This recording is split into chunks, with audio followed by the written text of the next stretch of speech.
సంవత్సరాల తరబడి ఎన్ని మందులు వాడినా మీ మోకాల నొప్పులు తగ్గట్లేదా? ప్రాణ పెయిన్ క్లినిక్ లో అత్యాధునిక చికిత్స. రుణమాఫీ కాని రైతులకు తెలంగాణ ప్రభుత్వం గుడ్ న్యూస్ చెప్పింది. మొత్తం 3 విడతల్లో రైతుల ఖాతాలో డబ్బులు జమ చేశారు. మొత్తం 31,000 కోట్లు రైతుల అకౌంట్లలో జమ చేసినట్లుగా సర్కార్ వెల్లడించింది. అయితే కొందరు రైతులకు అర్హతలు ఉన్నా రుణమాఫీ అయితే వర్తించలేదు. రేషన్ కార్డు లేకపోవడం, ఆధార్ కార్డులో తప్పులు, పట్టాదారు పాస్ పుస్తకంలోని పేరుతో సరిపోలకపోవడం వంటి కారణాలతో వారి రుణమాఫీ కాలేదని తెలుస్తోంది. దీంతో ఆయా రైతులు ఆందోళన వ్యక్తం చేస్తున్నారు. ఈ నేపథ్యంలోనే అటువంటి రైతులకు రైతు రుణమాఫీ వర్తించేలా ప్రభుత్వం కీలక నిర్ణయం తీసుకున్నట్లుగా తెలుస్తోంది. ఆయా రైతుల వివరాల నమోదుకు రైతు భరోసా పంట రుణమాఫీ యాప్ ను తెలంగాణ వ్యవసాయ శాఖ రూపొందించింది. ఈ యాప్ ను ఇప్పటికే అన్ని జిల్లాల వ్యవసాయ అధికారులు, డివిజన్, మండల స్థాయిలోని వ్యవసాయ విస్తరణ అధికారులకు పంపించింది. వారు రుణమాఫీ వర్తించని రైతుల సమాచారం తెలుసుకుని యాప్ లో నమోదు చేయాలని ప్రభుత్వం మార్గదర్శకాలు జారీ చేసింది.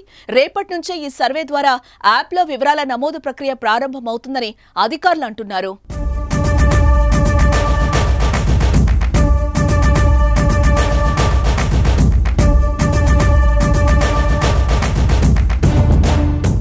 అర్హులైన రుణమాఫీ వర్తించని రైతుల ఇంటికి అధికారులు నేరుగా వెళ్తారు.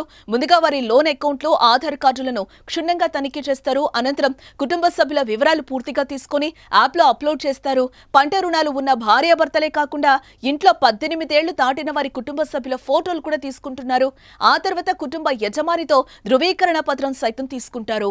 అందులో యజమాని తన లోన్ అకౌంట్, సంబంధిత బ్యాంకు బ్రాంచ్ వివరాలతో పాటు రుణమాఫీ కోసం కుటుంబ సభ్యుల వివరాలను తాను ఇష్టపూర్వకంగా రాసిస్తున్నట్లు పేర్కొంటూ సంతకం చేయాల్సి ఉంటుంది.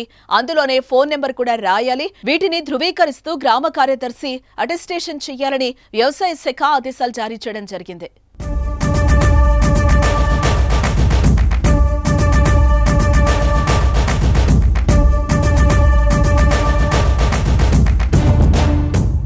సుమన్ టీవీలో మీ పర్సనల్ అండ్ బిజినెస్ ప్రమోషన్స్ కోసం కింది నెంబర్కి కాంటాక్ట్ చేయండి.